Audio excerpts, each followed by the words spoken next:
Charlotte, North Carolina, beginning of August. I'm doing a keynote address for a hospital association.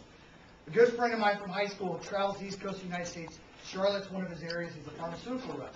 He says, when are you speaking? I said, Friday. He said, why don't you hang out for the weekend, and I'll bring my wife, Kara, up. You can bring your wife, Julie. We'll spend the weekend together. Just go sightseeing. I said, okay, that's cool. We're already there, saving money that way. So they're flying me in and everything.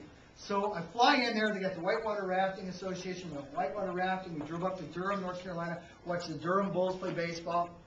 Coming back, we're riding down that interstate. And I say, hey, Gary, what are we going to do tonight? What's on the agenda tonight? So we'll go out to eat downtown Charlotte. He knows all these hot spots, right? I said, okay, where are we going to go? He said, we're going to go to Ruth Chris Steakhouse. Anybody ever been to Ruth Chris Steakhouse? Have you ever heard of Ruth Chris Steakhouse? They got one in Minneapolis. They got one in every major city. The one thing you know about Ruth Chris, the steaks are about this tall. I mean, you've got to jump on there with a chainsaw and cut that baby. This big, right? Guess what else is big? Bill. The bill. The bill. You know, it costs so much when I got to pay for it, I start sweating while I'm eating. It's like every bite, $20, $20, $20. I can't even enjoy it, you know? So here we're going to go there, right? So it's only like 12:30. So we got to get some lunch first. So we stop off the interstate and there's an Applebee's. So we go and we're just getting some salads and stuff because we're going to eat with Chris that night. So we get done with the salads and here comes the server with the bill. What's Dave do? Anybody? I got it, Gary! It's on me, buddy! He's like, no. I know you'd do it for me! I got it, big guy! No, you don't have to do that. Gary, you're my best friend. I know you take care of me. No problem, buddy. $38. I got it. What was I hoping for? Reciprocity, right? So that night we go to Ruth Chris. We had a great time, four of us. Just the best time in the world. And here comes the server with the bill, right? This bill is so big, she had a two-wheeler to bring it out. She's wheeling that bill out. And so I kind of hesitate a little bit. Oh, here we go. See what happens. Hopefully I get some reciprocity. Hopefully. And all of a sudden I'm like, oh, I'll get it. And then Gary's like, oh, Dave, I got it. I said, no, Gary, I'll get it. No, you paid for lunch. Don't you remember? Oh, yeah. Yeah, that's right. Thank you very much. Appreciate it. No problem. You bought. Thank you. Anybody want to guess? I looked over his shoulder. Want to guess? Couple hundred. Yeah. How much? A little down. 150. $392.50. Dang. Wow. Now, was that some good reciprocity? Yeah!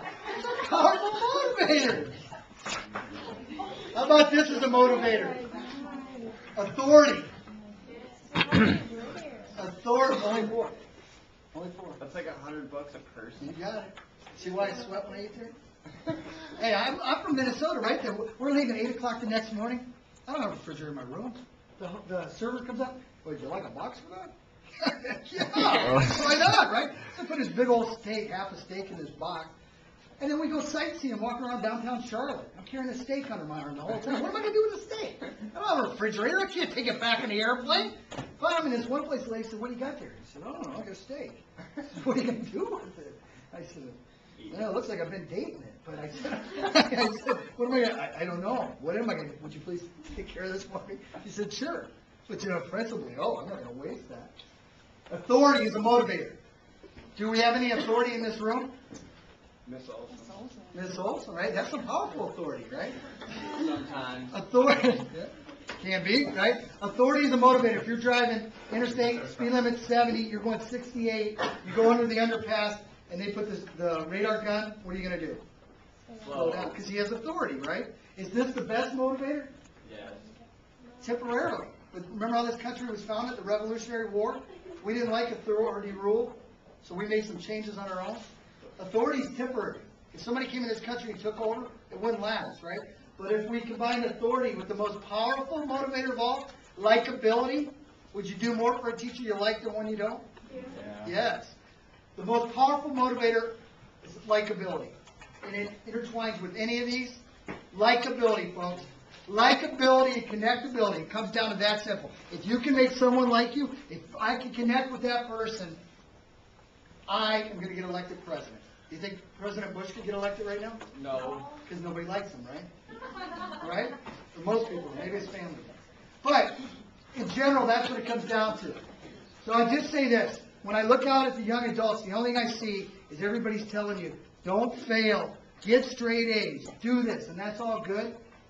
What I see also, and be careful with this one, I see a tendency of some people just starting to stand up and kind of stand in place and say, if I don't do anything, I can't fail, so I won't do anything. I would submit to you that's failure in itself. Michael Jordan didn't make his high school basketball team, and he's one of the greatest basketball players that ever lived. He missed way more game-winning shots than he ever made. And look where he's at today. So I would say go try everything in this world, because the 1,000-mile journey starts with the first step. Take that step. Reach for the stars. I don't care if you have to stand on a cactus to do it.